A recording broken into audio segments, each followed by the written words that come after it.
pre-election period in light of the forthcoming Scottish Parliament elections on the 6th of May. You have all received a copy of Angus Council's pre-election guidance. Section 5 of the guidance covers publicity, which includes online council or committee meetings, which are webcast or subsequently published by the council. We need, as members, to be aware of the legal requirements not to publish anything which appears to be designed to affect political support for a political party. The legislation makes it clear that the timing and circumstances of publicity is a key factor in deciding if a politically party, which is why there is greater sensitivity during the pre-election period. The key test is whether a particular act can be perceived as seeking to influence public opinion or to promote the public image of a particular candidate or group of candidates, whether or not they are existing members. A common sense approach is required, and I would remind members simply to be mindful of this in their discussion and debates today. Thank you. There is a request for the deputation, but I'll do apologies and substitutions first. Yes, Convener, no apologies and no substitutes intimated. Thank you. And then I think we'll do declarations of interest, and then I can deal with the request for the deputation. Councillor Cheap. Thanks, Convener. Yeah, I'd like to declare an interest in agenda item 6, report 120/21. It's non-financial interest in that I have consulted and met with residents of Thistle Street and Carnoustie and listened to their opinions. I haven't commented on mine, and thus will stay in the meeting and will take part in the debate. Thank you. Mr. Armstrong, do you want to come in? Yes, thank you, Convener, and apologies, members. It's just to confirm that it is Graham Daly that's waiting in the waiting room, so if he could be let into the meeting, please. Thank you. Anybody else have a declaration of interest? No. Okay, we do have a request for a deputation from Mrs. Murray, who lives in Thistle Street, Carnoustie, and wishes to address the committee on report number 6, which is Thistle Street, Carnoustie. Is that agreed? Agreed. Thank you. Can I ask that we just, if we do the minutes of the previous meeting and then we move number 6 up to after the deputation, I think that's probably the simplest and cleanest way of doing it, if colleagues are agreed. Yep, Agreed. Okay, thank you. So if we go to minutes of the previous meeting, Councillor Moore, I believe you have a question. Yes, Convener. On page 5, it states the convener indicated that he would ask officers if, as a matter of policy, all 8 local MSPs and both local MPs are consulted, and that he would ask the Director of Infrastructure to take this matter to the management team. Can we confirm that that has happened, please? Can I ask Mr. Cochrane or Mr. Armstrong to address that, please? Right, thank you, Convener, if I may. Thank you, Councillor Moore. I've had discussions with the executive support team and we have it on the agenda for next week's CLT, so I can confirm to you after that. Thank you. Thank you. Okay, so if we move to here, Mrs. Murray, Kath, I think, Mrs. Bowman, I think you're organising that.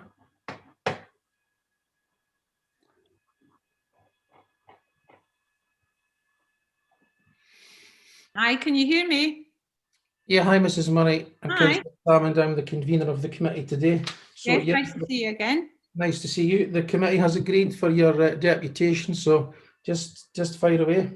Excellent. Okay. 10 minutes. Okay.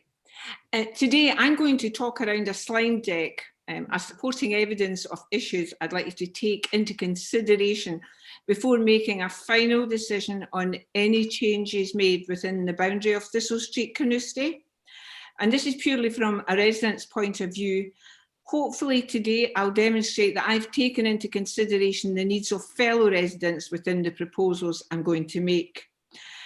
As you'll be aware, Thistle Street is a Victorian street supporting 21st century living, and not every resident's lucky enough to have off-street parking, thus making parking a premium within the street.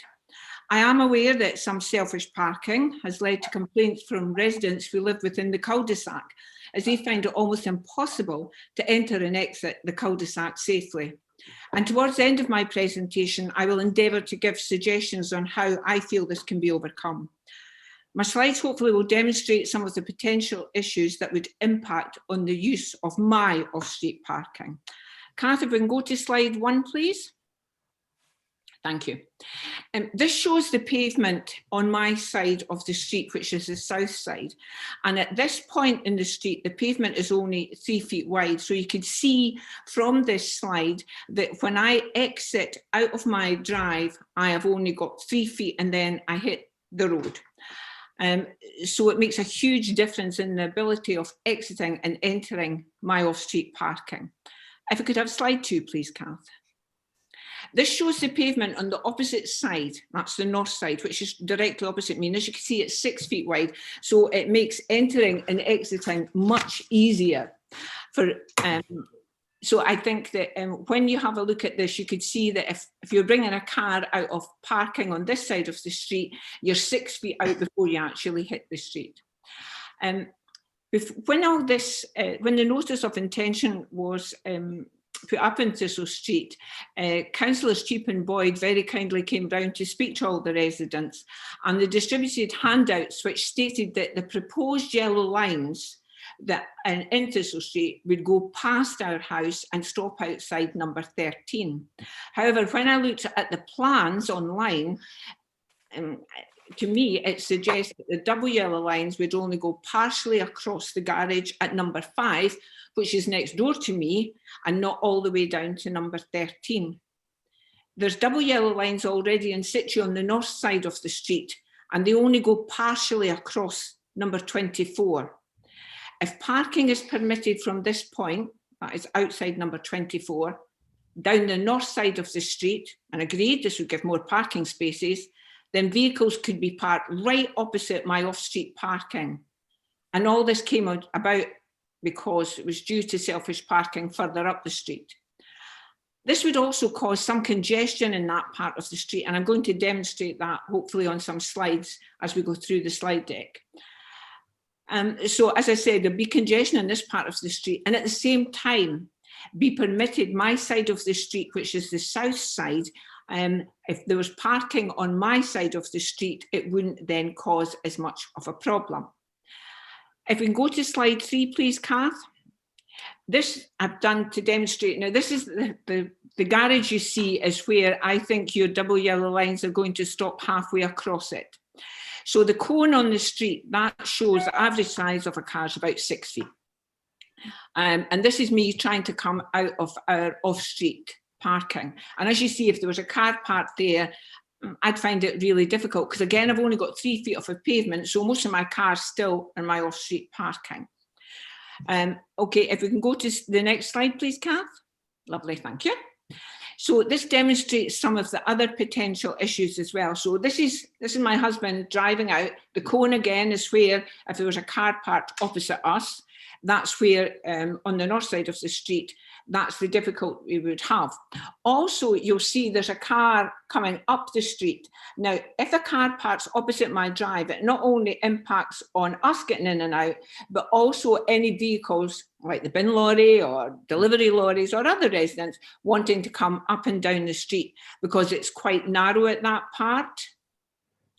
If we can go to slide 5, please, Kath. Right, this shows what would happen. So say you don't put, if your double yellow line stop on, as you're looking at the slide, the house with the white curtains, your double yellow lines at the moment only stop halfway down their garden. So if what I would prefer would be double yellow lines to go all the way down to the drop down curb of the house there with the red car in the drive. And that way it would stop anyone parking there. Because as you see, if a car's parked there, and because we're short of parking spaces, you can see there's a car parked right at the edge of my off-street parking. That would mean that that is a very narrow area for any vehicle to get through. So hopefully these slides I've put together is just to give you a short overview of the difficulties that I see. However, I've looked at it, as I said, not just from my own selfish point of view, but from how it can make a Victorian street and the residents would lead 21st century living, how we can overcome that. So there's a few ways around it. You could deal solely with a parking space directly opposite the cul-de-sac junction by painting double yellow lines there. And the impact of that would be we'd only lose one parking space, and it would make it a wee bit easier for entering and exiting the cul-de-sac. However, I think there's another solution. You could paint double yellow lines on the north side of the street from the junction of the cul-de-sac right down, as I said, to the drop-down curb of number 22. And that would enable us then to enter and exit our off-street parking and prevent congestion in this part of the street. Or you can operate a one-way system. Now, I've had a look at this. There's actually 4 different options, and we're only really looking at the part of Thistle Street, which is at the narrow end, which is at the West Path end. The 4 options, as I see it, you could have no entry from the police station end, so that's coming all the way along Thistle Street. You could have no entry from the cul-de-sac out to West Path. You could have no entry coming in from West Path, only on that narrow part. You could have one way coming from the police station end out to West Path, or one way coming in from West Path. I think the best option would be if it was one way, so you drive along to the cul-de-sac and then it's one way. So you can drive out that way, but cars cannot come in from West Path. Now, why I think that's good is that if you come out of the cul-de-sac, and if you've ever tried to do it, and I have, you can't get full line of sight of cars coming from the West Path end. So if there was no cars coming from there, it makes it easier and safer for the people coming out. The only impact of that would be is on that very narrow part, there's 5 houses and 3 of them have off-street parking. It would mean then they would only be able to enter and exit one way from their off-street parking. However, all this started because the people in the cul-de-sac found it quite dangerous, as I can accept, of getting in and out of their drives. And also we need to look at where people are going to be able to park, and that's those people who are not lucky enough to have off-street parking. It won't stop the rat run, and that's something else that happens in this street, especially at school times, because people want to come along Thistle Street, because if you come into Carnoustie from the Monifeith end, you'll know that there's parking spaces, bus stops, blah, blah, blah, if you want to go up West Path. So it's quicker to come along Thistle Street and go up West Path. So it's not going to stop that. However, that wasn't the issue we were dealing with. The issue we were dealing with was the situation that the people in the cul-de-sac find themselves, and my issue was how, depending on where you put the double yellow lines, it's how it'll impact on me. Hopefully my presentation and what I've given you today will give you a clearer understanding of the residents' point of view, and hopefully you'll feel that I have taken into consideration everybody that's in our street, not just me. And if anybody would like to ask me any questions. Yeah, Mrs. May, that's the next bit we're going to come to. So thank you very much. No, that's okay for your presentation. Is there any questions from any members for Mrs. Murray? Councillor Cheap. Yeah, thanks, Convener. Mrs. Murray, thanks for that presentation. Am I right in saying that at the moment, with regardless of the position as it stands at the moment, you have no problem pulling out your drive because there is no parking on that north side opposite you at the moment, because largely people have driveways? But if we put in double yellow lines, there's a chance that people will start to fill up the north side rather than just the south side as traditionally. Yes, that's the selfish parking that goes on now opposite the cul-de-sac. If you're going to block that off, if you're going to put double yellow lines there, then you'll move the problem from there to in front of me. So at the moment, I mean, parking is of a premium because, as you know, not everybody is lucky enough to have off-street parking. So I was looking at it from a point of view that has the least amount of impact for the residents, but works in a positive way for the people in the cul-de-sac. Okay, thank you. That's fine. Thank you. Any other questions from any other colleagues? Convener, could I ask a question? You can, Councillor Proctor. Thank you very much. Mrs. Murray, you mentioned that there was a sort of inhibition to bin lorries and other large vehicles going in. I presume that's exactly the same with emergency vehicles, i.e.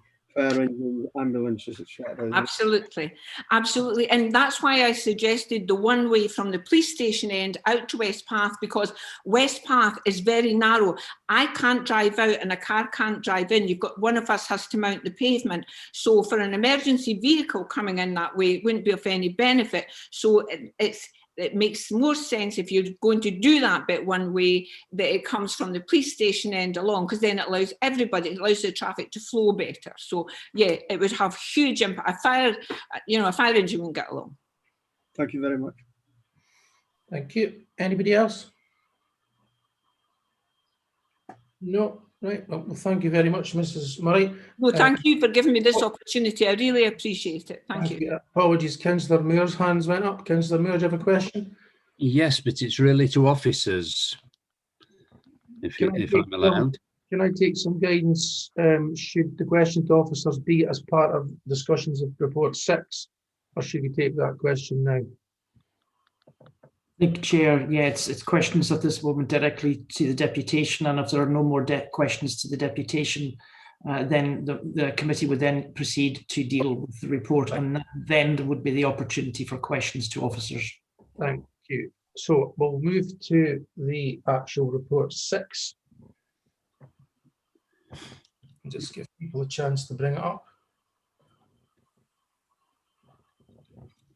I was going to ask actually one of the officers to actually just give us a brief overview of this, but actually if they could take into consideration what Mrs. Murray's just raised, because I'm a bit concerned that Mrs. Murray's proposals are not what's in the report today, that we've been asked to agree, and we as the committee did agree to go out to consultation on what's in the report today, and the results of that consultation are before us. So I'm not sure if it's Mr. Cochrane or Mr. Scott that's going to do this overview, and if they could take into consideration the points raised by Mrs. Murray as well, please. Well, maybe I'll start, convener, and Mr. Scott can come in with as well. As members will know, the parking and the challenges around Thistle Street have been with us for some time, and has been a cause for complaints to our service and Police Scotland due to what Mrs. Murray, and thank you very much, Mrs. Murray, for your presentation, what Mrs. Murray has described as inconsiderate parking opposite the junction of the cul-de-sac, which is in contravention to the highway code.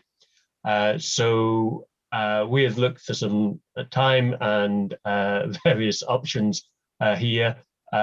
Indeed, the option that has been presented previously was around double yellow lines opposite the junction in accordance with the highway code. But further discussion previously has also suggested the introduction of the one-way system to assist. In terms of the one-way system, though, we are minded that it should be from West Path, with the entry into Thistle Street from West Path, because if it goes the opposite direction, which I think is what Mrs. Murray is suggesting, and the parking is retained, i.e. the double yellow lines aren't introduced, then actually the parking problem for the people in the cul-de-sac, they cannot actually go left out of the cul-de-sac when there's parked cars on the junction. The only way they can go is right as they come out. So I think that would be the area that I would emphasize, that is the why we consulted on the one-way system being in the direction that we've set out. I don't know if Mr. Scott wants to come in with anything further. Yeah, just in terms of a point of clarification, and the last point, just to re-emphasize what Mr. Cochrane said there, the initial consultation that was undertaken was looking at the waiting restrictions, i.e. the double yellow lines across from the cul-de-sac entrance. The second consultation that we undertook was the proposal for the one-way in the shorter section, and ultimately the proposal for the one-way along the full street in the opposite direction has not formed part of our consultation to date. It was commented on in several of the responses that we received, but it has not been consulted upon. Thank you. Can I move to Councillor Moore? I think you have a question. Yes, thank you, convener. It's regarding the no waiting at any time lines, RWL lines. Are they a specific length by legislation, or can they be extended at the council's discretion? Thanks, Councillor. They can certainly be extended, and indeed this report and many other reports that we bring to you is about the extent of the double yellow lines. So they can be extended. We would note, however, we have not consulted on or the proposals that are in front of you are what has been consulted upon. Thank you. Thank you. Okay, Councillor MacDonald. A very quick one, just for context for members for looking at this. I'm just wondering if we have any information directly from the fire service and the police service, other than what's in the consultation, from the historical things that have been going on here. So we obviously had indications in the past potentially of how they felt about this particular area of Carnoustie.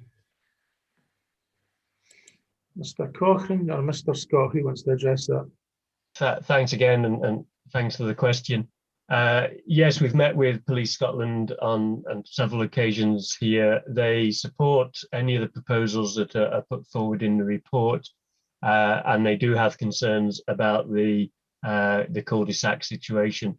As I say, they have frequent reports from residents who are unable to undertake the manoeuvres because of the parked cars. Thank you. Any further questions? No. I'm going to pass this over to either Councillor Cheap or Councillor MacDonald to give the committee a sense of direction that they would, as the local members, that they would like the committee to consider. So, Councillor Cheap. Yeah, thanks, convener. Just if I can just summarise on all of this. The initial reason, this has been batted around a long time before Councillor MacDonald and I were councillors in Carnoustie, but we're cognizant of the fact that there is an issue here, in that I think part of the thing is that is safety more than anything else, in that when you're down on site, there's a problem exiting the cul-de-sac. The problem primarily is because of vehicle parking immediately opposite the cul-de-sac, and also the view looking east as coming out of the cul-de-sac is extremely difficult. The nose of your car, almost up the windscreen, is out in the road before you can look, you can turn left. So, and this is one that after a lot of discussion, the three elected members of Carnoustie have come to an agreement on this as our proposal to come forward to community. So I'm speaking on behalf of all three elected members. The eastbound one-way system, as was I think proven by the responses, was completely wrong. It doesn't solve anything on the cul-de-sac, because if you have cars coming in from West Path along Thistle Street in a one-way system, then it's even harder for the people in the cul-de-sac to get out, because all the vehicles are coming in that way. And they can still only effectively turn west. If it was a one-way system coming from, as Mrs. Murray has said, from the west end, then they know they're safe to turn east, even with the difficulty of view, because they can see easily looking west what vehicles are coming. So they can have the choice of turning east or west from there. So currently the elected members think the one-way system is not the answer here in the guise that's there. What we do want, we've got to recognise as well that this is a Victorian street, and as Mrs. Murray has said, we're in a 21st century era. Many people have more cars. What we want to do here is displace as few cars as possible and cause as few problems as possible for the residents. Of all the people in Thistle Street, the majority of people in Thistle Street recognise the impact on that waiting restrictions might do, and weren't keen on the one-way system. The waiting restriction, we think, should, however, opposite the cul-de-sac, be far less than 20 metres. They don't need to be 20 metres. They need to be possibly 1 or 2 cars length. So I'm guessing perhaps 10 metres would be more than adequate on the south side, immediately opposite the cul-de-sac. And we would agree that the double yellow lines heading on the north side, coming out of the cul-de-sac and coming along the north side of Thistle Street, should come along to the drop curb at number 22, which would mean that nobody is restricted from exiting their off-street parking. It would satisfy everybody in this just to follow these recommendations. The key thing is in narrow Victorian streets like that, there is very limited parking, and we don't want to cause more problems by what we're trying to achieve, but at the same time recognise and act upon the need that is there to address the cul-de-sac issue and access in and out of it. And I think that's what the 3 members are recommending now, is that we don't go for the one-way street system, not in its suggested guise of certainly heading from Westpath westward along Thistle Street, but we do put in double yellow lines opposite the cul-de-sac, but restrict them to a maximum of 10 metres, and that we extend double yellow lines round the cul-de-sac on the north side along to the drop curb at number 22, and that we think will satisfy everybody. Issues of speeding, rat runs, etc., are for another day and can be addressed by a separate meeting, perhaps in due course, because there may be other methods of doing that, speed bumps or whatever. That's not for today. What came to this meeting is the issue of the safety and of the cul-de-sac and parking, and that's what we feel our recommendation will address and will satisfy all parties. Thank you, Councillor Cheap. Can I bring in whichever officer, Mr. Cocker or Mr. Scott, to address and consider the proposals brought forward by Councillor Cheap? Give the committee some advice on this, and what would Thanks, convener. In terms of the restriction to 10 metres, I don't believe we can accommodate 10 metres in that regard. What we will kind of look at is to maximise the access improvements, as is, I understand the request and the desire from Councillor Cheap, and we'll minimise the displacement. So whilst it might not be as extensive as is currently shown on the drawings, we will need to ensure that it is sufficient and is clear in terms of the highway code provisions. So we'd need to ensure that was. If that was proposed and the flexibility was for us to be able to determine the exact dimensions within the order, quite happy to have a further meeting with the local councillors and any other councillor to mark that up on site so that they were seeing exactly what they would be getting as part of that order. Let's come back, convener, on that. Just Walter, thanks for that. Just so I'm clear then, I think somebody else brought up, I think it was, I can't remember who it was, maybe Mark brought up the idea about, or Richard Moore brought about the idea about legislation. Where's this 20 metres come from is the first question. Why does it have to be, well, you're saying it doesn't have to be that, but you're saying it clearly can't be 10. Again, what's the basis for saying that? And are you suggesting that you'd be in agreement that we could extend the double yellow lines on the north side to what we're suggesting for the drop curb at number 22? In terms of the first, if I could take the first part of the question first, Councillor Cheap, the stipulation comes from the Highway Code, which recognises the 10 metres that you shouldn't be parking on either side of a junction. So whilst the physical characteristics of that, and as has been mentioned by many already, Victorian streets don't always accommodate that, that is ideally what we look for. So that would be in effect 10 metres either side of the junction, which is notionally where the 20 metres have come from.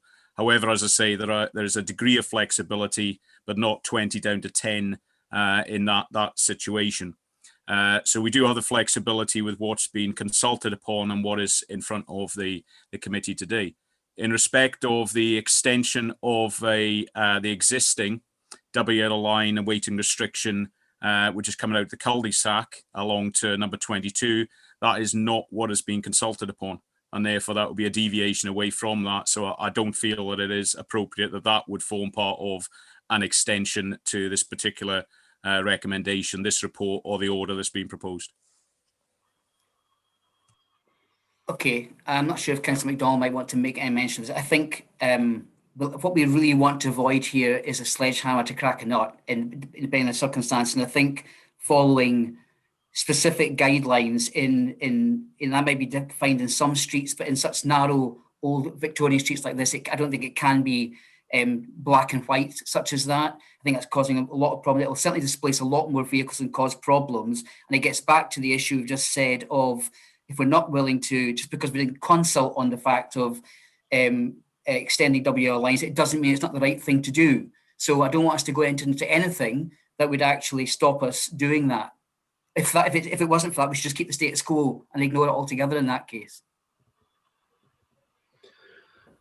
I'm really looking as the convener for, sorry, Councillor Scott, sorry, Mr. Scott wants to come back, but I'm really looking for guidance from, well, obviously the three, and I appreciate, David, you were, sorry, Councillor Chief, you were speaking on behalf of the three, but at the end of the discussion, I'm looking for a proposal from yourself or Councillor MacDonald on what you want the committee to decide to do. So, but Mr. Scott, do you want to come in? Thanks, Convener. Just to clarify, in terms of our general approach, if we would not facilitate a weighting restriction on the opposite side to accommodate off-street parking. It's not something that we would do as a matter of course. As Councillor Cheap suggests, if there were specific issues that are being raised because of that in itself, then that could be part of a consideration. But in general, that is not something that we provide. There is no right of access necessarily to service the off-street parking in this instance. So it would be in that regard, we need to look at any additional proposals if they were being proposed for this particular section. Thank you, Mr. Scott. I'll go back to either Councillor Cheap or Councillor MacDonald to bring forward the proposal they want us to consider as the committee. Well, we're not going to bring forward the proposal we want. Clearly, the proposal we want is what I just said of minimising the length of the double yellow lines opposite the cul-de-sac because it displaces the least cars, but affords the health and safety, the safety issue which I mentioned. But I don't want to displace cars to then have an impact on other people's lives in the street. So I don't understand the issue on the north side. There should be a common sense, surely, part to this. And if we can't get that through, then I'd be proposing status quo and nothing happens, because that has the least impact on people's parking in the streets in that case. If we can't get council officers to see as a compromise what is the most common sense approach here, then we should leave the status quo, I'm afraid. It doesn't satisfy the people in the one person in the cul-de-sac who has driven this, and I accept that's not good because it's an issue he has got. But we're actually going to create something that's more of a monster by not reaching a compromise here, and it's going to cause even more problems. So if we can't get people to accept, I'd happily propose my proposal and have the elected members agree on that, regardless, I'm sorry, of council officer's opinion on my proposal. If Mr. Councillor MacDonald would agree, but if we can't get that, then I'll propose as a second option that status quo, because it's of the least impact on everybody in Thistle Street. Okay, thanks, Councillor Cheap. Before I bring anybody back in and see Mr. I really think we need some clarity here from officers on why they can't agree to the request. Now, I know you've explained it, but I mean, these are public meetings and they'll be viewed by people around Angus. So before we make this decision, I think it's important that the officers explain how they cannot agree that we go reduce from 20 on the, I'm going to say the right-hand side, the seaside of the street. So whoever wants to address Convener, in that regard, just to try and clarify in terms of that, in the suggestion that's been put forward of maximising access improvements and minimising the displacement and loss of parking, the extension of the double yellow lines and the weighting restriction across number 22 will take more parking spaces, albeit that is not currently part of the practice of parking on that side of the road. The situation in terms of the lines themselves, other than the length of that potentially then displacing three or four cars, which may then cause an obstruction to other areas, including Mrs. Murray's access, that is very much that's not the current situation. The issue that's been reported here is specifically about the access, the safe access and egress from the cul-de-sac. And with respect to Mrs. Murray's comments, it is not in terms of the access at this location, and therefore I do feel it's a deviation that if we were to do it here, what would then be the situation if others along the entire length of the street were wanting the double yellow lines across their opposite their driveway, that we would then have an obligation. So there's no explicit requirement based on the assessment of road safety. It is not something that we've considered with through the traffic ward group to get the police's view on this as well. And therefore I do see it as being a material deviation from what has been discussed and proposed so far, because the issue was about the cul-de-sacs, safe access and egress. Sorry, Mr. Scott, can I just push you on this, because I think your earlier comment, or Mr. Coughlin's comment, was on the highway code, and opposite a junction it has to be 20 metres, and that's the point I was really trying to raise with you, because that's the point that Councillor Chief I think is making, that the officers should agree to reduce it substantially down. And I think you made the point you could reduce it fractionally, but you could not agree, I assume, under legislation to make it lower. Sure.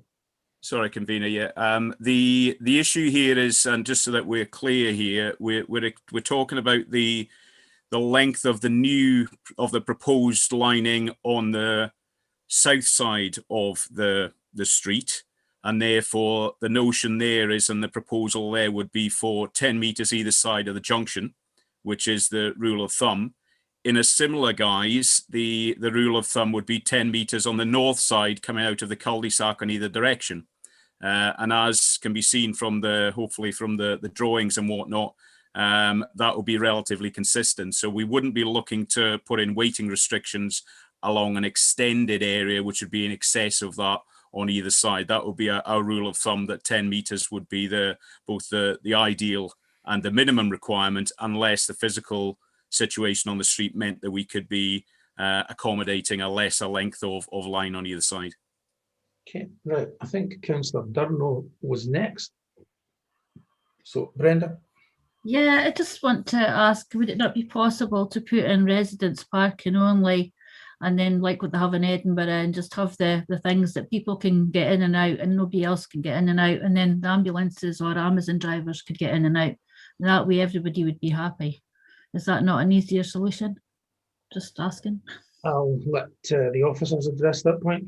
I think Councillor Durno, we understand it is the residents who are parking inappropriately. Okay, Councillor MacDonald, I think you were after Councillor Durno. Yeah, I just want to reiterate that David speaks fully for what I've said, and discussions I've had with officers on this. I've made it pretty clear, I think, that from when I read the report, my initial reaction was that we shouldn't do anything, because that would cause the least amount of potential moving of the problem to another location, which was my big concern with this. The other side of the conflict in my head was the comments on safety, and if we were to make changes that would impact safety or make safety better for residents, like fire engines and things like that, then we need to do it. We've not had any assurances that the fire department have any issues with the road as it is now on this. Now, I know that's not part of this because we're looking at the consultation, but they're the things that are floating around in my head on this. And like I say, having had a long discussion with Councillor Cheap and Councillor Boyd about this, I came around to Councillor Cheap specifically's way of finding a sensible solution, having talked with residents.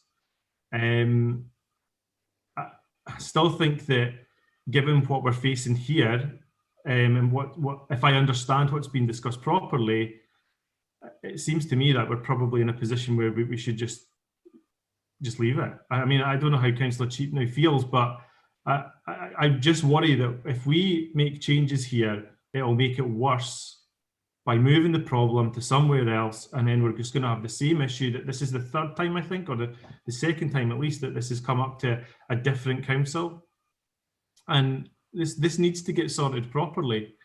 In my eyes, Councillor Cheap's suggestion, if not legally possible, is the potentially sensible solution to this. So I'm kind of a bit lost now, really. on where to go with this to actually get the right decision.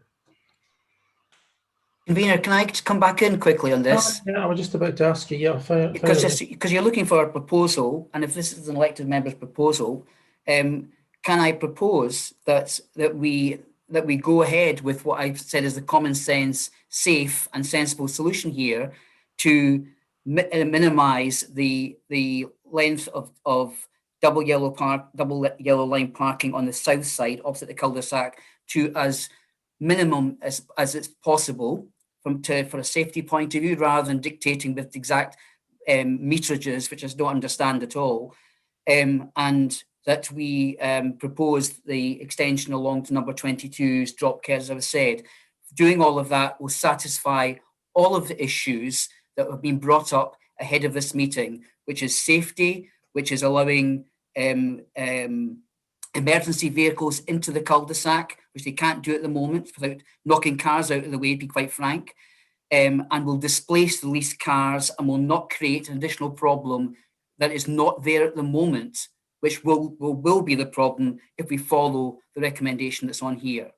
So that'd be my proposal. If allowed, I would second that. I'm going to go back to the officers because I think that that's not one of the recommendations and that's not being consulted on. So, but I'm going to get our professional officers to answer it rather than me thinking I know what I'm talking about. So, Mr. Scott or Mr. Cochrane, please.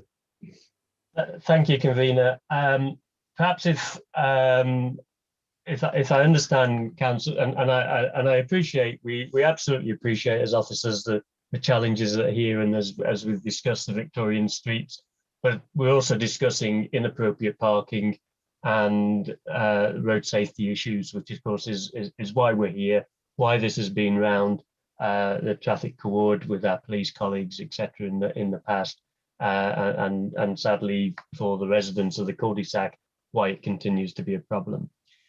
I understand Councillor Cheap's desire to have it the minute. So where we're proposing, on page 45, where we have on the south carriageway or south side of the carriageway, the proposed lining.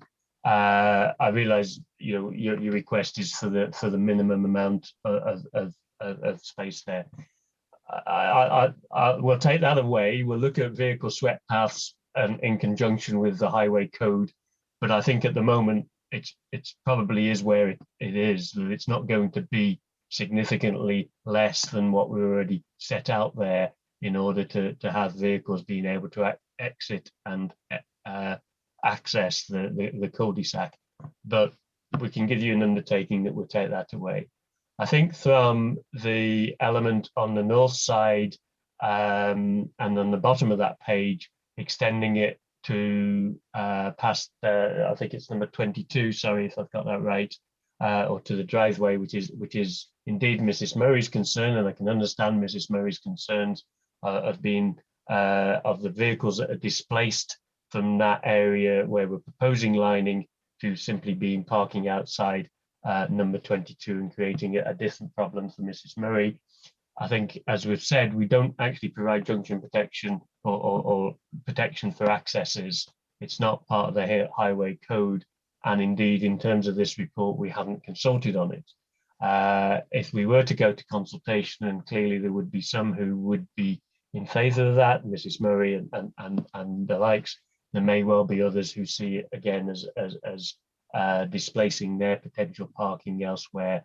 But I think, bearing in mind that we don't have a view on that from the consultation that we would need to undertake, I think that's a challenge that it is not in this report. So if members are minded to instruct us to do that, then I guess that's the direction we would take, to go out to consultation and bring a further report back. However, I think, as we've discussed, we really do need a decision on the areas of P, the proposed marking, double yellow lines on Thistle Street.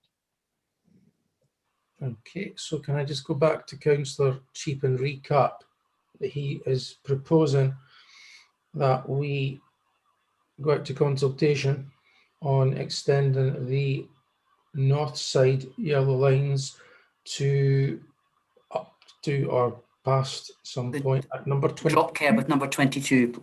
Right. Is that what you're proposing? It is, yeah. And is that what Councillor MacDonald's seconding? I'd second that. Right.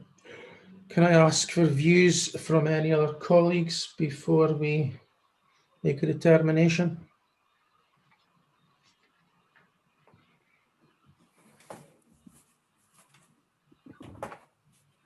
Anybody else have a view? Is there, here we go, sorry, didn't see who was first, but we'll go with Councillor Proctor.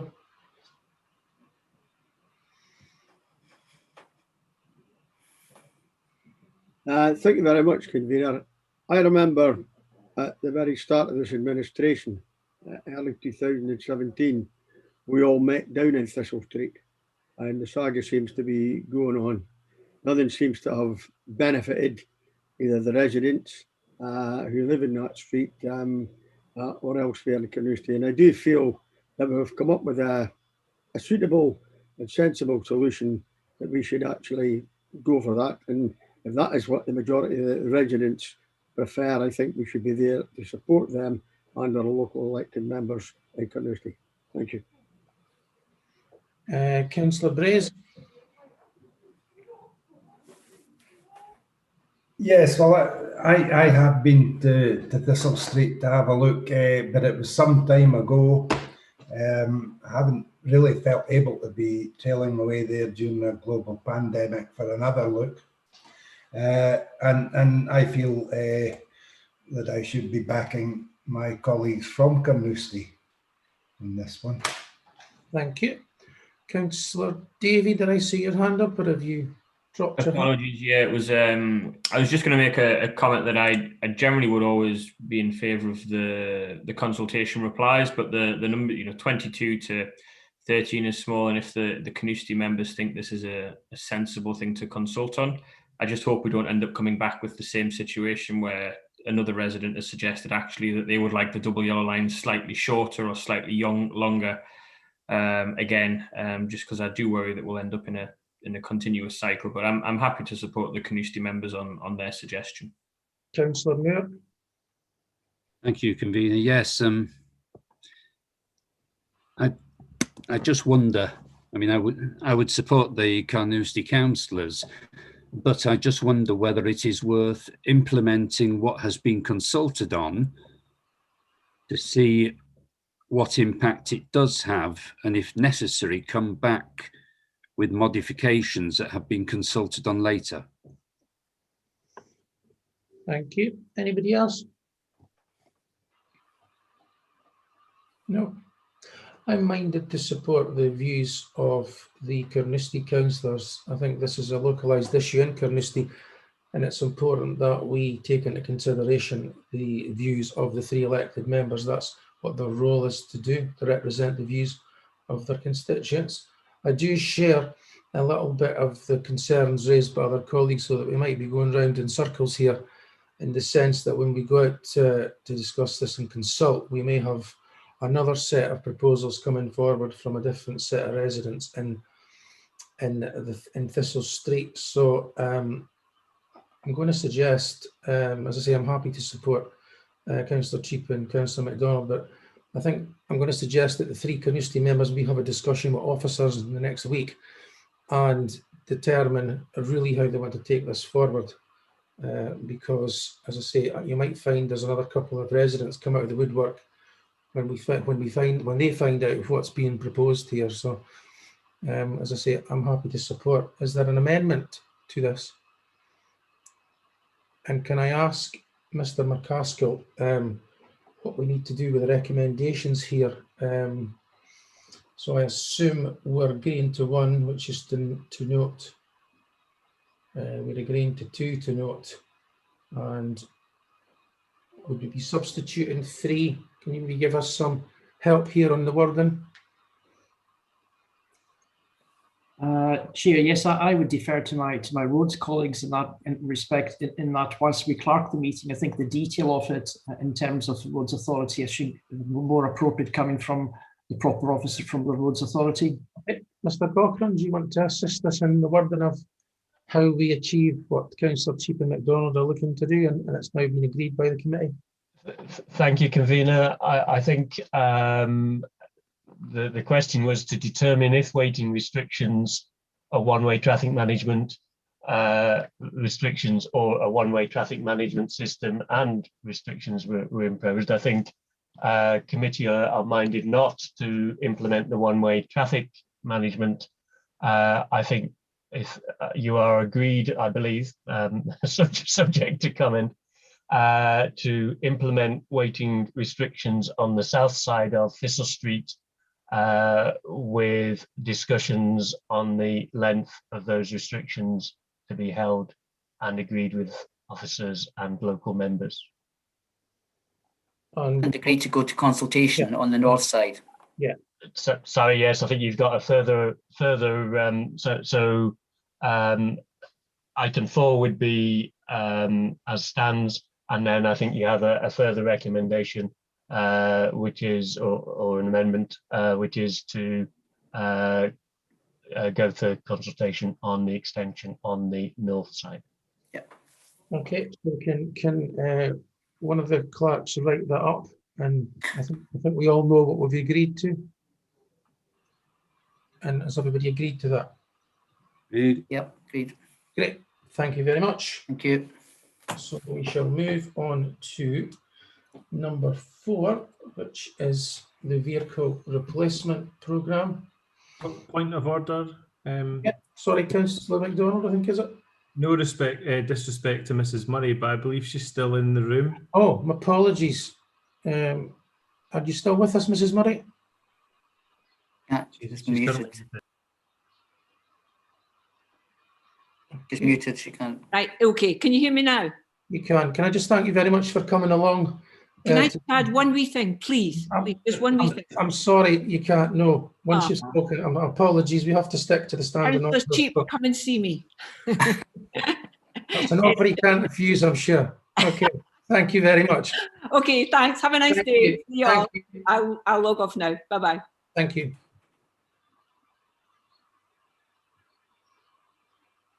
Okay, sorry about that. Right, so we move to number 4, Vehicle Replacement Programme 21-22. Is there any questions on this report? Oh, Councillor Devine. Yeah, thanks, convener. I got kind of 3 wee questions actually all around table 1 and maybe table 3. I notice in table 1 there's 6 26-ton refuse collection vehicles and only 1 7.5-ton one. Now, I recognise the economics of this, but there have been quite a lot of complaints, particularly in the more rural areas, where older people are maybe having to take their bins to the end of the lane because the bigger collection vehicles can't get up. I was just wondering if I could get some idea of your thinking behind this. The other one would be just, are any of these vehicles going to be electric or hydrogen? Possibly not hydrogen. I mean, I know a lot of these are very big vehicles and it's quite difficult to get them, but I'm hoping that we're looking at procuring some more environmentally friendly vehicles. Especially on the minibus, the access bus on table 3, which is K. And the last question was, given that these are going to come into service kind of probably the end of the financial year, we're then running into the deposit return scheme. And has this been taken into consideration when procuring these vehicles? Sorry, that's quite a few things, Graham. Councillor Devine, I actually asked all the same questions, apart from the very first question you asked at pre-agenda. So, yeah, great minds think alike, Councillor Devine. I think we have Mr. Daly with us today, and he will be able to address all your questions. I'll try to address each one in turn. The first question related to residents that live in more rural areas having to what we refer to as road end collections.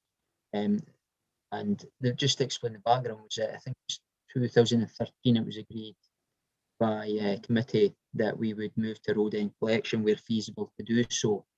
And this was ahead of rolling out the current curbside recycling service we have, and it's to make it more efficient way of servicing our vehicles.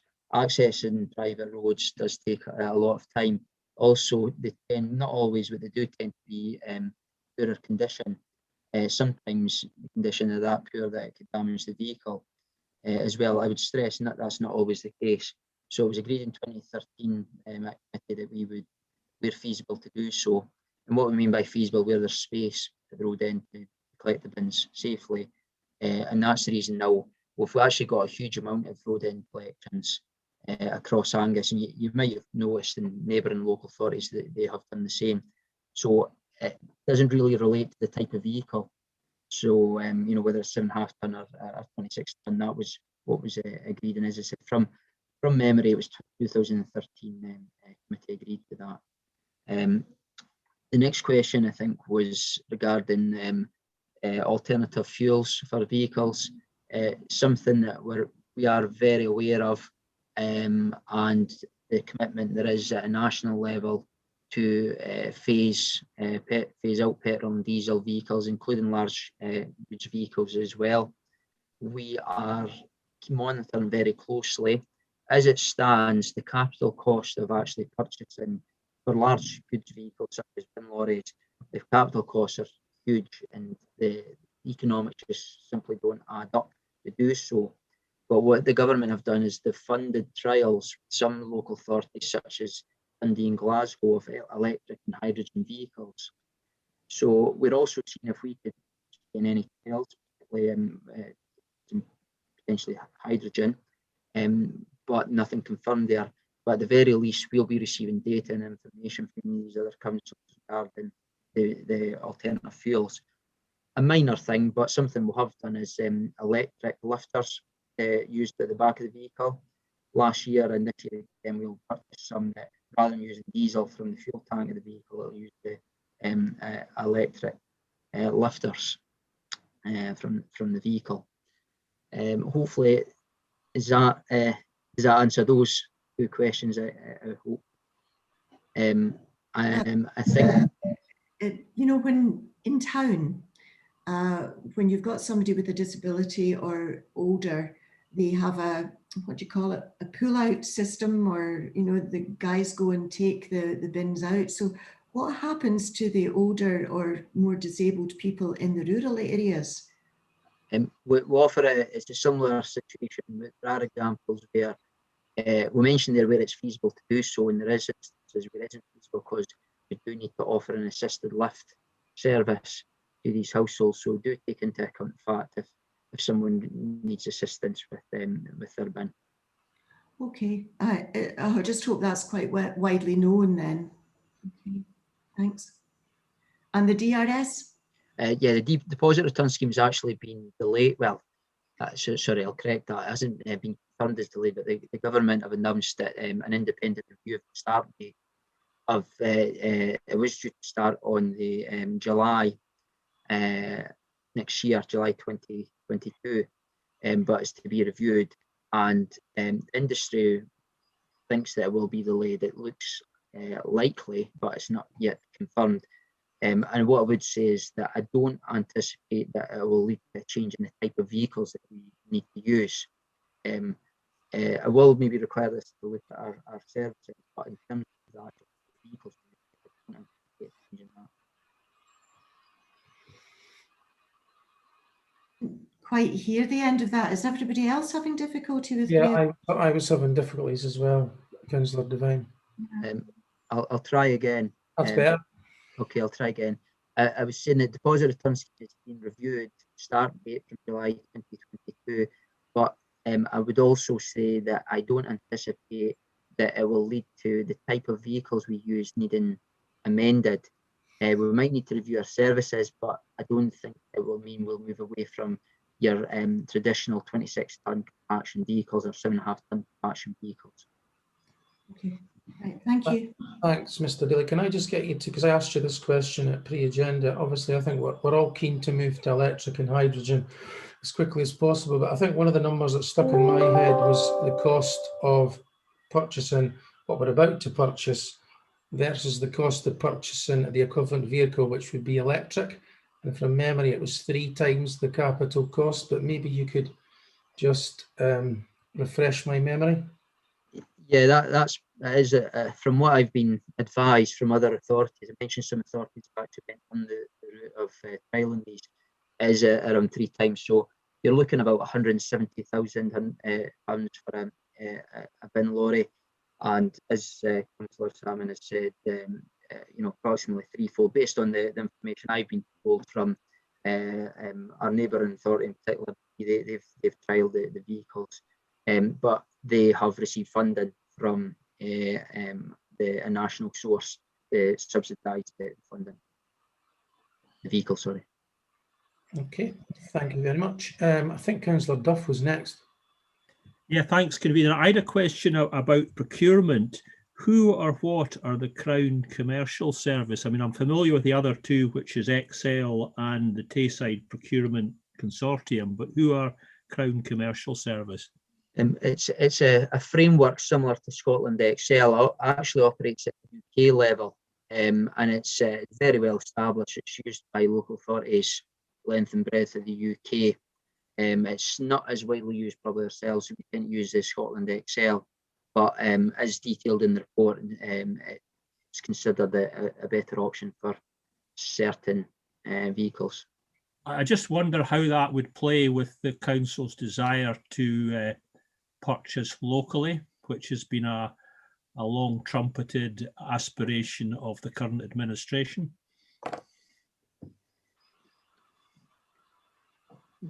What I would say is that you're probably aware yourself that the actual number of suppliers, manufacturers are relatively limited, and actually in terms of based in this country, probably limited as well. And I would say that all suppliers have the opportunity to bid to join the frameworks. So all local suppliers, similar to Scotland Excel, can join the CCS framework, subject to the application. Thank you, Mr. Daly. I think Councillor Moore was next.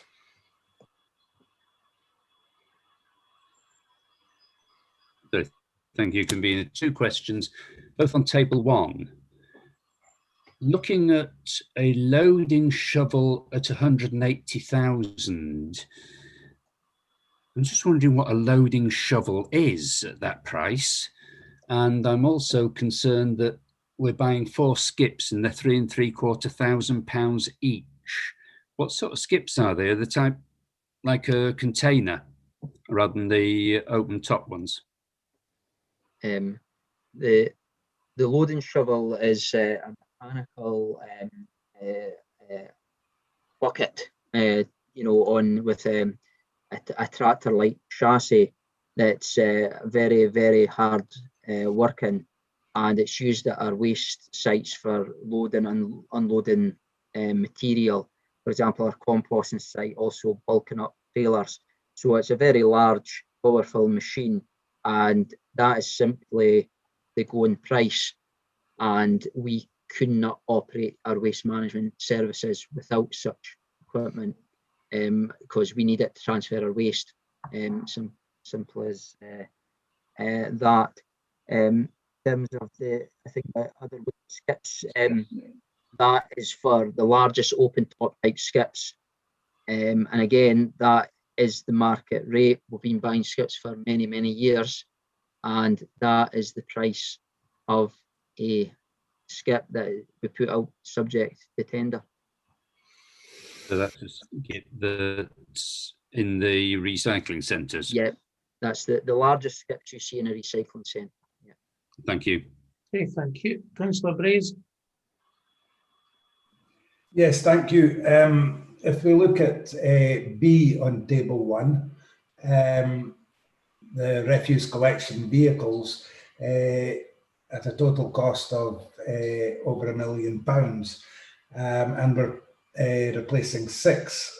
Now, it was explained to me at the pre-agenda why we're replacing such a large proportion of the fleet in one go, when we would normally try and have a much more even replacement policy. It might benefit elected members if you could explain that to them. Yeah. Thank you. Asked the same question again at pre-agenda, my pre-agenda. So Mr. Daly will hopefully give us both the same answer. Yeah, it's yes, a commonly asked question, understandably.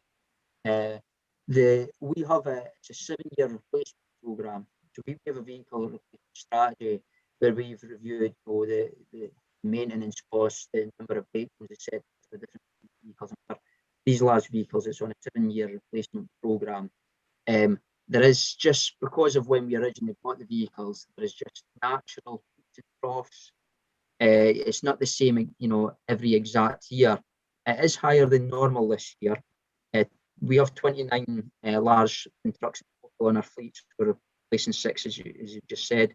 Part of the reason, apart from just the natural, as I said, peaks and troughs, depending when we first bought the vehicle, is that a couple of years ago, we were proposing a double shift system as a way of generating a saving. We delivered that saving in a different way through a different shift system.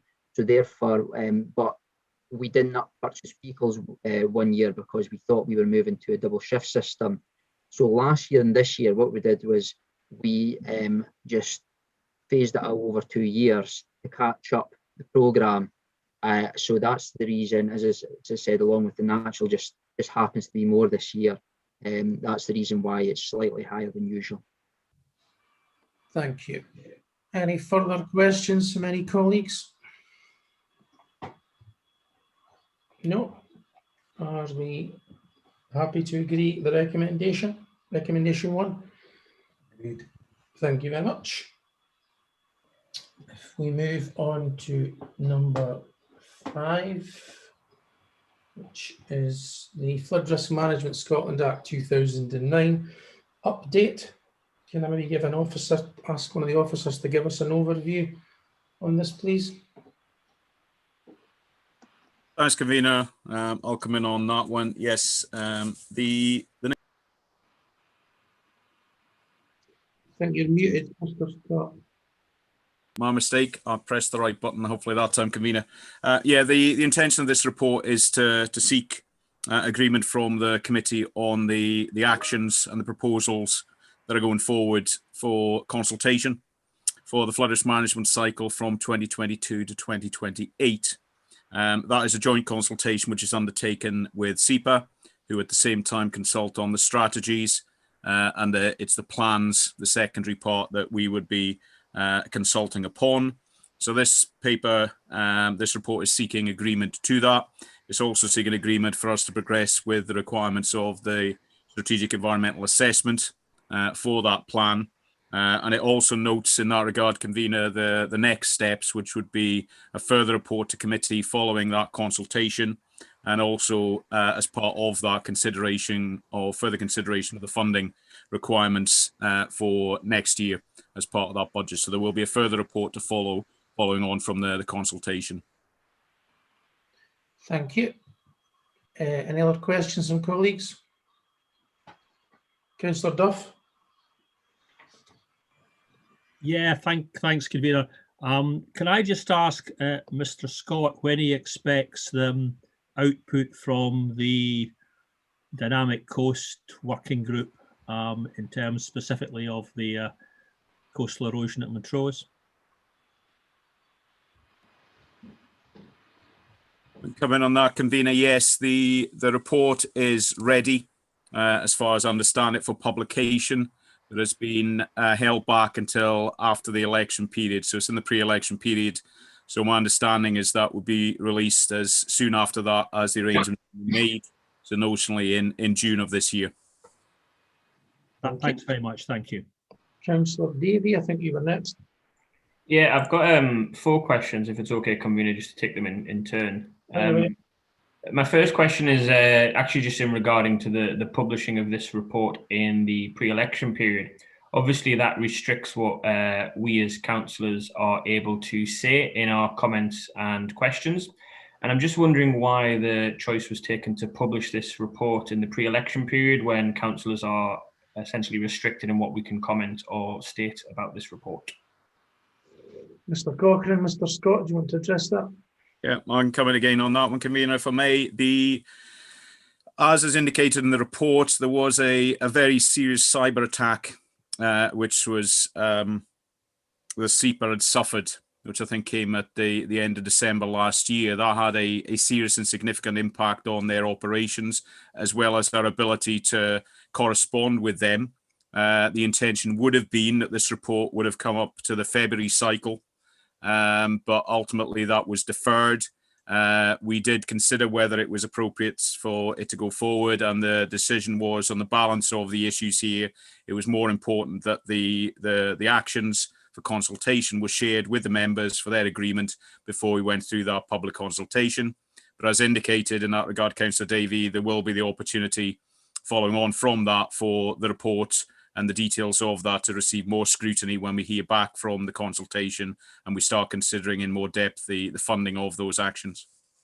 No, thank you. That answers that question. A broader question on the historical allocation of flooding in the previous period. How was that first allocation worked out, and do we have any information how the next allocation of funding will be allocated, or is that process and prioritisation still ongoing? Convener, if I come in and answer that directly, as indicated in the financial implications, the previous arrangement was that 80% grant funding would be from Scottish Government. That was for cycle 1, which is from 2016 to 2022. So that runs until next year. We have yet to have the actual prioritisation and distribution methods shared with us for the 2022 to 2028 cycle. Although I am aware, as I am on the national group, that there are discussions with Scottish Government and COSLA on the prioritisation methodology. We've not got a timeline for reporting on that as yet, but ultimately, as is indicated, we would need to have that so that we can consider that as part of the subsequent reporting to committee. Thank you. Convener, sorry, through you, two more. The 80% funding in the first tranche, do we know if this will stay in the second tranche, or is this potentially changing? And the final one is, we have ranked within our council flooding report Montrose as our #1 priority. Is that set in stone, or can that be changed via the process of prioritisation? Thanks, Councillor Davey. In terms of the 80%, whilst I've indicated within the report that was the previous rate, that is has not been set for the subsequent cycle. So I couldn't commit as to whether it was 80% or not as part of that. It's something we are looking to establish. And in terms of the question on the priority, we've had the Flood Risk Management Member Officer Working Group looking at this. Pretty knowledgeable group, I have to say, because they've been around this for the full cycle. And therefore, the prioritisation of Montrose is in light of our consideration of the impact of climate change and where the greatest need is. That is the priority that we've identified. What SEPA have provided in some of the other columns that I indicated there as to where, in a ranked system, the projects are prioritised and what the preference is for those. So at the moment, that is our preferred option. But until we've got the findings from the consultation and also greater certainty in terms of the funding, we are yet to establish fully whether we would be seeking to recommend a commitment to deliver all of the flood schemes that are identified, or whether it would just be one, or indeed no schemes, depending on our ability to fund the Angus Council's contribution towards that. Thank you, Convener. That answers all of the questions that I had. Brilliant. I think Councillor Muir, you're next. Thank you, Convener. I have a whole passel of questions, but most of them I'll take up with the officers outside the meeting. I'm starting with the flood risk, and it's saying how you're in 4.3, your lead local authority, etc. Are you going to consult with the Montrose Basin Local Nature Reserve Management Committee? Because it's part of Scottish Wildlife Trust, and I don't see them there. Mr. Scott. In that regard, what's identified within paragraph 4.3 are the officially designated responsible authorities. That's not to suggest that other authorities are not responsible. It is merely what the legislation requires in terms of the responsible authorities as part of the local partnership district. That does not constrict our consultation and our discussions with wider representations. And as Councillor Moore points out, there are some essential locations that we do need to have consideration. So that is by no means the extent of the list that we'd be consulting with in respect of the draft local flood risk management plan or our decisions for the full plan next year. Thank you. And the second question in 7.3, you state that the plans over and above those considered by the SEA of the strategies are likely to be minimal. How do you know they're likely to be minimal?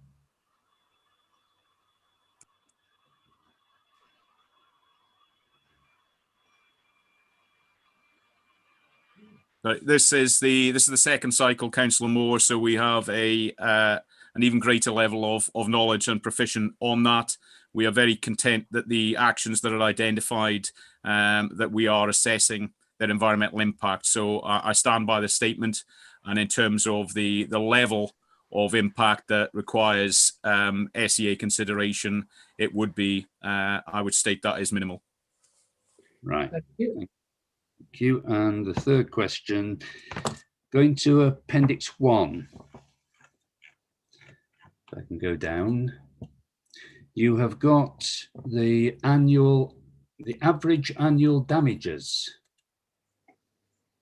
How have you calculated those? The annual average damages come from the National Flood Risk Assessment that is undertaken by SEPA. And therefore they under experience of our road supervisors and our engineers as to which ones we should be paying attention to. So ultimately it is a range. There are more that are reactive than are planned, just by the very nature of that. Those that are planned are the ones that we're aware can create an issue in urban environments and therefore cause more flooding. But invariably where they are causing recurring problems, we ought to address that through engineering works. So ultimately we would be seeking that most of our maintained screens and whatnot would be more reactive, in that they should be to a certain degree self-cleansing if we've designed them and installed them correctly. Right, and last one, the self-help. Everyone is responsible for protecting themselves and their property from flooding. Self-help measures are to continue to be promoted by the responsible authorities, including purchase of property flood resilience measures, signing up for floodline and flood reinsurance scheme, and preparing a flood kit. Now, I've not seen this being publicised. And I'm just wondering, one, what about the flood resilience measures? Because I know that in 2000, people were selling covers that went over your air brick to stop you flooding. And then the walls started bowing because the pressure of the air on the inside was less than the pressure of the water on the outside. And the flood line, which was an environment agency one, I assume it's the same with SEPA. Councillor Moore, in terms of the property flood resilience measures, which is unfortunately the new name, a new reference to property level protection, that is referenced within our property level protection policy, which has been approved by committee. I could certainly seek out the report where that went forward. So that does identify where we would be making provision, and we are open to be asked for support from residents. You're quite right to point out that it is everyone's responsibility for protecting themselves and their property from flooding. That is the primary requirement, and really what the council can do is seek to coordinate that and to augment that where we can. The floodline is a SEPA product in Scotland. It is something that residents and members can sign up to. You can receive text messages, phone alerts, emails in terms of the flood risk in that regard, and is something that is improving alongside that national flood risk assessment. So the accuracy of the data and the predictions are getting a lot better. So the self-help is a core message for us to be establishing and getting out to the public within Angus, because that is very much the first line of defence to flooding, is that self-help and readiness for that. And can I just finish by saying that I have the utmost respect for all those who are dealing with flooding, because I know what a responsibility they have. Thank you, Councillor Moore. Can we move to Councillor Brace, please? Yes, thank you, Convener. On page 19, mention is given to natural flood management study in the southwest catchment. And I just wondered if there have already been projects in the southwest catchment for natural flood management. And coming on that, Councillor Brace, you're well informed in that respect. There are already projects that we've undertaken and we've supported. Generally, we are supporting projects that are undertaken by others. In terms of there's some researchers, University of Aberdeen, doing work out there. We've got some of the landowners who are doing planting. There's through colleagues who are also supporting an awful lot of work in terms of introducing meanders to the catchment, which is all very much part of the armoury for natural flood risk management within the catchment. So this doesn't suggest that we're underplaying that. There is existing knowledge and understanding from cycle 1. What we're identifying there is that we need to know more, and we need to apply that more. So we'll continue with the study, and we'll continue to support any additional works that of a natural flood risk management nature. Good, thanks. Thank you. Councillor Proctor. Thank you, Convener. Just go back to Councillor Moore's point on self-help. After the floods that we had in 2016, self-help become very, very much to the fore of a lot of people who were affected. Edgell is a classic example where they've got a successful operation in progress. I'm sure Councillor Brace would agree with me on that. And after 2016, people realised that the council just couldn't sort all the problems, and they really now, I think you find a lot of local communities have now really signed on to that and are very much aware of it and taking positive steps. Thank you. Thank you, Councillor Speed. Thank you, Convener. Yeah, it was just a couple of questions for Mr. Scott, if that's okay. Fire away. Yeah, it was just with regards to Arbroath and the coastal flood study, or the potential study. If you could just kind of briefly just explain a little bit about that. I'm aware of the stretch along the active travel corridor at Elliot, out towards kind of East Haven, and how that was affected by flooding recently, and I just wondered if that stretch was going to be considered. Thanks, Councillor Speed. Yeah, the flood study there with the coastal elements, we've undertaken studies in the past. They're probably well in advance of the 2016-2022 period, and we're very conscious in terms of the need not to assume that those studies are complete. The real driver for undertaking and reopening the study here in terms of coastal flooding issues in Arbroath, as well as across lots of different areas, are for us to try and identify the adaptation plan in terms of climate change. There's very much a change from potentially from actions and schemes to how do we adapt and how do we plan for that.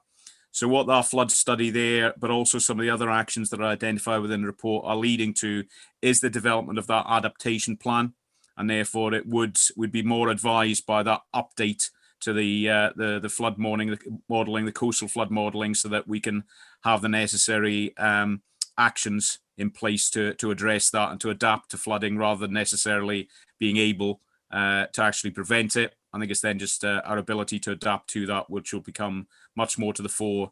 And as I say, there references to adaptation plans within this report. It's probably one of the most used terms that we've used. Okay, thank you. And just another point, is that okay? Convener? Yeah, I don't think I would be able to not speak on this report without mentioning the Brothick flood prevention scheme and the works that are being undertaken in the town or on the outskirts of the town.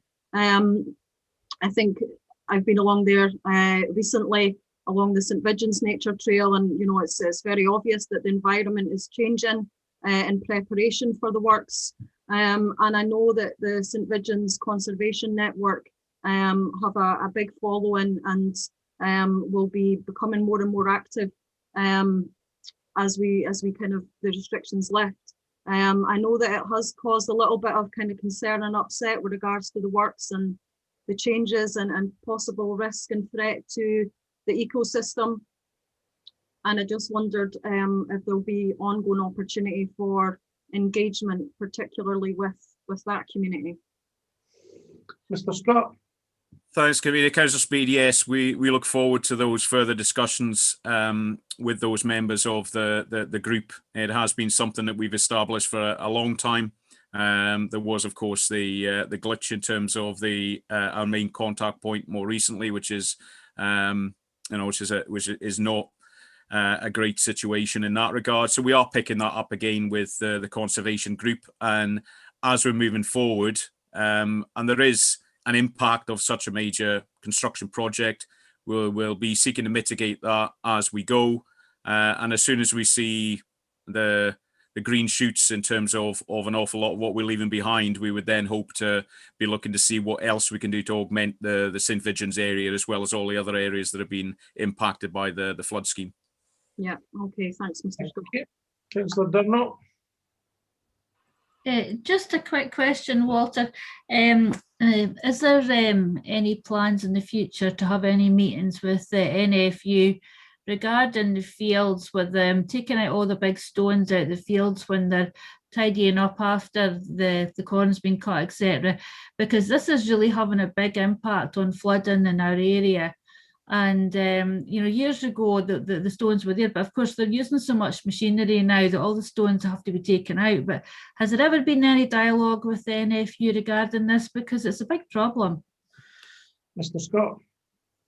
Yeah, we've had both regionally within the local plan area for our particular plan, but also nationally there's been fairly regular contact with NFU Scotland on the key role that our land managers play here.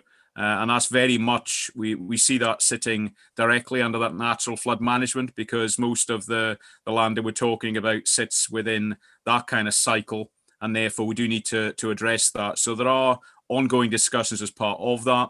When it comes to the consultation on the proposals for the strategies and the plans, we are very much aware that the farming side of that and NFU Scotland are also involved in that process as well. So we do seek to engage as much as we can within that. If there are particular locations where that's an issue, clearly we can seek to investigate that in a bit more detail. But at the plan level and at the strategy level, yes, the need to work with landowners and manage the land appropriately is something that NFU Scotland are very well aware of and are pretty supportive about.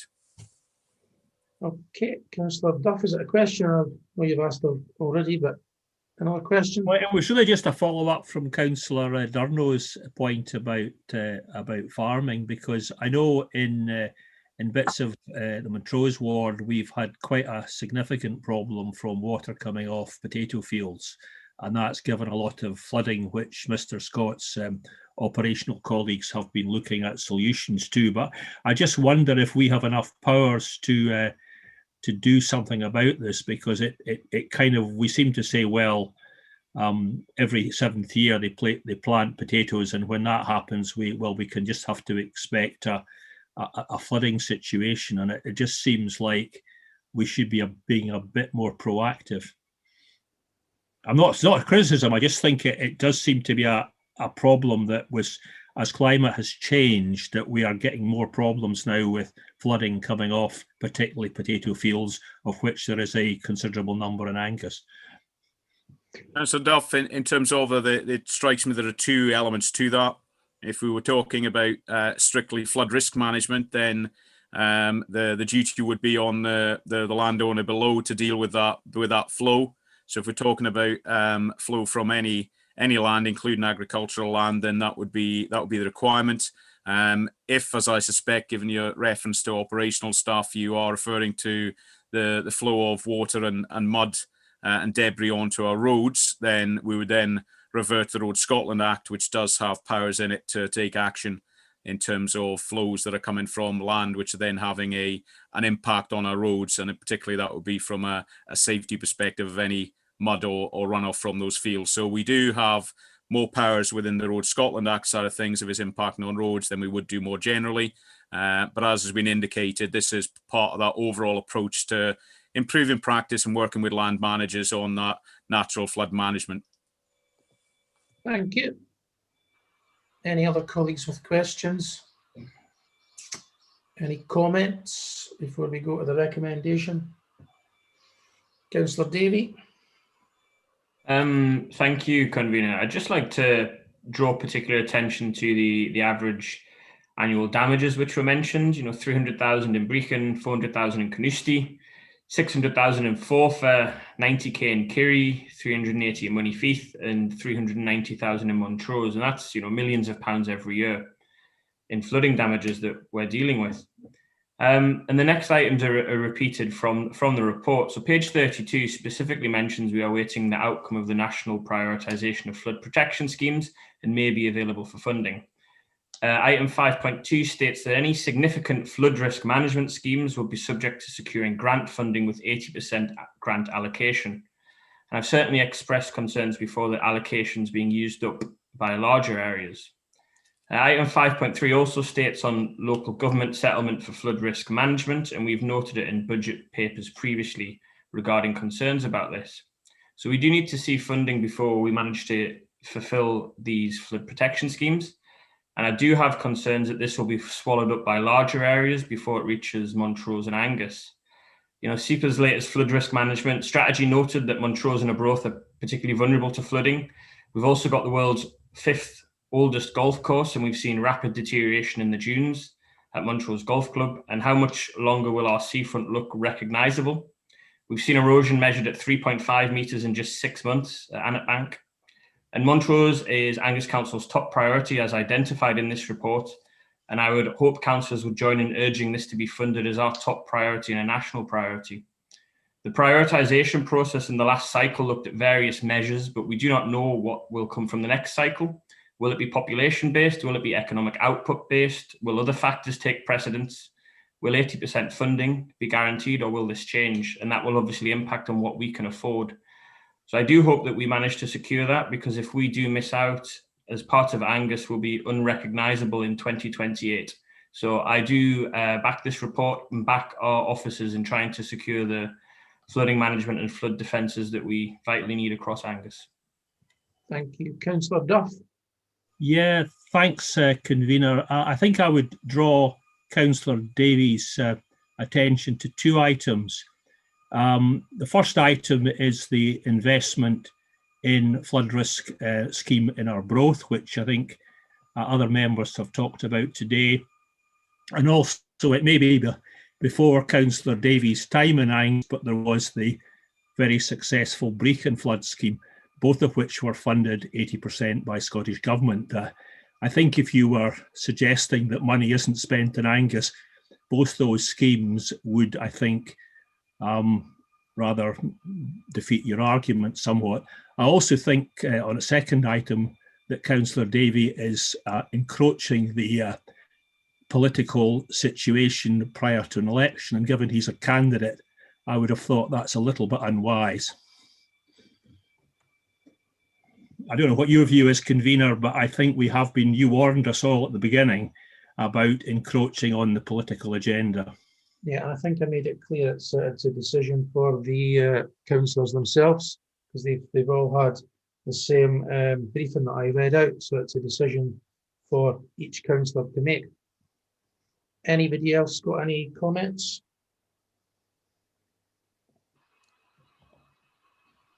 No? Can we move to the recommendations then, please? Which are 1 to 6. Are these recommendations agreed? Agreed. Yeah. And last report, number 7, which is the 20 mile an hour speed limits at schools, Arbroath High School, Abbey View Campus, Hayeshead and St Thomas RC Primary Schools. Do you have any questions on this report?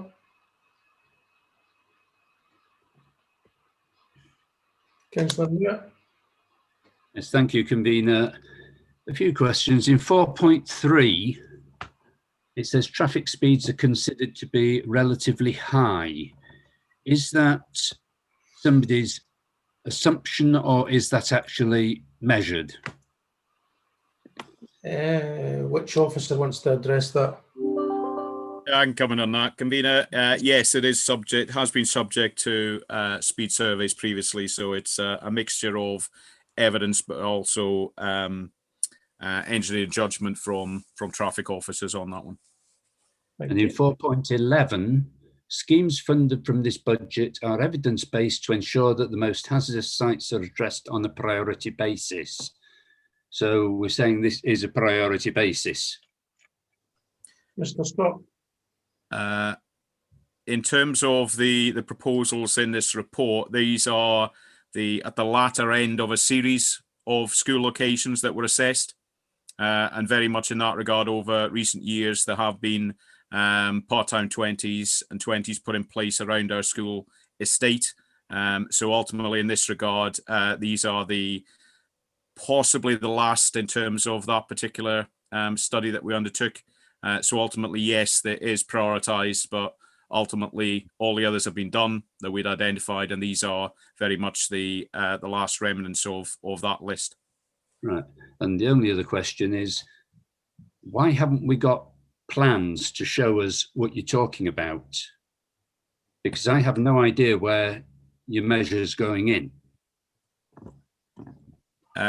My apologies for that. The plans can be used to augment the understanding of our reports. They can also in certain areas lead to some confusion in that regard. So I'm quite happy, following on from the meeting, to share the plans or the proposals with the elected members, depending on the outcome of the decision making. Please. Okay, any further questions from colleagues? Councillor Speed?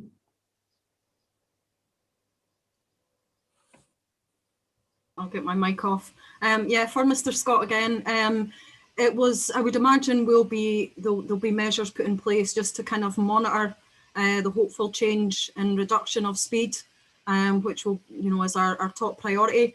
But I just wondered if there will be some kind of monitoring of the numbers in terms of how people actually travel to and from school. I mean, there is some figures there in terms of bus travel, and then it states that everybody else then either takes a private car, walks, cycles, scoots. Are we going to look to try and kind of look at those numbers more carefully to see if there's any changes to help with our overall active travel strategy? Mr. Speed, in that respect, yes, we will be seeking to monitor and review the success of these particular interventions as we do in other areas. So we will be collecting data and turning that into useful information for us to consider that. In respect of the changes in demographic and use of cars and whatnot, there are a number of studies that are ongoing in that regard. A lot of them come from the regional level through our Regional Transport Partnership as TACTRAN, and they undertake an awful lot of survey work there. So there's no shortage of data. What we really need to do is find a way to bring that together so that we're increasing our understanding of the impact and also identifying what further actions we need to be taking.